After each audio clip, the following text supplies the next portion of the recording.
Assalamualaikum warahmatullahi wabarakatuh. Perkenalkan, nama saya Dahlia dengan NIM 21101030101113 dari MK Filsafat Politik 03. Di sini saya akan menjelaskan tentang Aristoteles. Saya akan menjelaskan terlebih dahulu secara singkat biografi Aristoteles.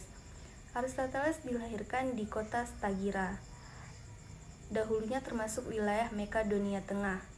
Ayahnya yang bernama Nikomasus adalah seorang tabib pribadi Raja Amintas III. Ayahnya meninggal ketika Aristoteles berusia 15 tahun. Karena itu ia kemudian diasuh oleh pamannya. Pada usia 17 tahun Aristoteles pergi ke Athena untuk belajar di Akademi Plato dan menjadi murid Plato.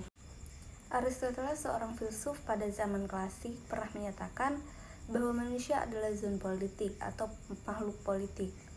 Oleh karena itu, dalam diri setiap individu melekat sebuah kebebasan dan kemerdekaan yang terberi sejak ia lahir. Maka seluruh keberadaan setiap individu dalam suatu lingkungan sosial selalu berdimensi politis. Dengan demikian tidak dapat dipungkiri bahwa dalam seluruh kehidupan sosial manusia tentu tidak akan terlepas dari tindakan berpolitik.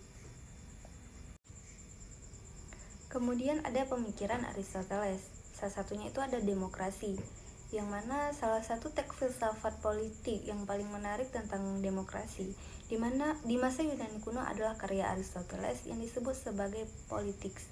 Buku tersebut juga amat menantang untuk dibaca. Di satu sisi, buku tersebut berbicara soal prinsip-prinsip teoritis bagi tata politik negara ataupun pemerintah.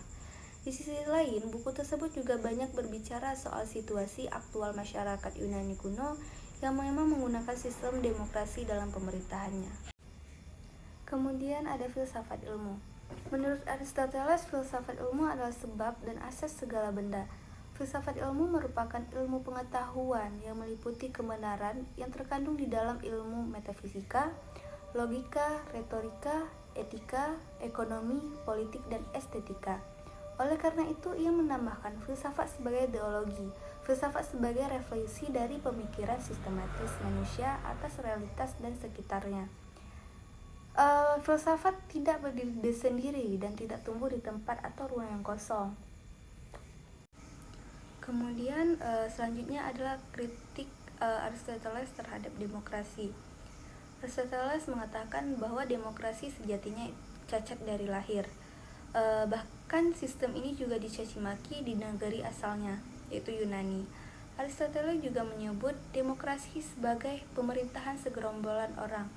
Dia menyebutkan demokrasi sebagai sebuah sistem bobrok karena pemerintahan dilakukan oleh massa. Demokrasi rentan akan anarkisme. Sekian penjelasan dari saya. Terima kasih. Assalamualaikum warahmatullahi wabarakatuh.